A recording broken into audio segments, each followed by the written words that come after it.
চাঁপাইনবাবগঞ্জের মহানন্দা নদীতে তীব্র ভাঙন দেখা দিয়েছে। গেল কয়েকদিনে ভাঙনে দেবীনগর ইউনিয়নে নদীর গর্ভে বিলীন হয়েছে বসতবাড়ি, ফসলি জমি সহ বহু স্থাপনা। হুমকির মুখে রয়েছে মসজিদ, মাদ্রাসা সহ বহু স্থাপনা। পানি উন্নয়ন বোর্ড বলছে, অর্থ বরাদ্দ পেলেই ভাঙন রোধে স্থায়ী বেড়িবাঁধ নির্মাণের কাজ শুরু করা হবে।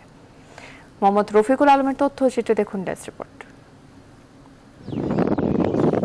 চাঁপাইনবাবগঞ্জে মহানন্দা নদীর ভাঙন অব্যাহত রয়েছে। গেল 15 দিনের ভাঙনে বিলীন হয়েছে দেবীনগর ইউনিয়নের বেশ কিছু এলাকার বসত বাড়ি ও ফসলি জমি। ভিটেমাটি হারিয়ে দিশেহারা নদী তীরবর্তী মানুষ।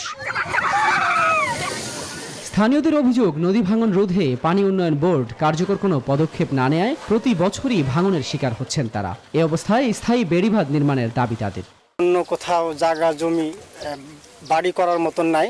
এই মুহূর্তে এখন আমরা খুবই কষ্টের মধ্যে সময় পার করছি। ভিটে মাটি নদীর মাঝখানে হয়ে গেছে, এখন আমার কোনো আশ্রয় নাই, পথ নাই। ইউনিয়নের বিষয়ে যেন পদক্ষেপ নেন এবং জরুরি ভিত্তিতে আমাদের ঐতিহ্যবাহী দেবীনগর ইউনিয়নকে যেন রক্ষা করেন, এটা আমাদের আকুল আবেদন। সংশ্লিষ্ট মন্ত্রণালয় থেকে অর্থ বরাদ্দ পেলেই নদী ভাঙন রোধে স্থায়ী বেড়িবাঁধ নির্মাণের কাজ শুরু করা হবে বলে জানালেন সংশ্লিষ্টরা।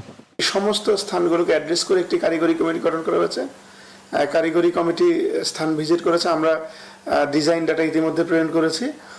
আমরা দ্রুতই এই ডিপিপি তৈরি করে এটি বাস্তবায়ন হবে এবং আমরা ধরে নিচ্ছি যে খুব দ্রুত এটি পাশ হবে এবং স্থায়ী কাজের মাধ্যমে আসলে দেবীনগর সহ চাঁপাইনবাবগঞ্জ, গোমস্তাপুর এই অঞ্চলের যে ভাঙন এটি রক্ষা পাবে। চাঁপাইনবাবগঞ্জে পদ্মা আর মহানন্দা নদীর 7টি পয়েন্টে ভাঙন দেখা দেয় আতঙ্কে দিন কাটাচ্ছেন নদী তীরবর্তী লাখো মানুষ।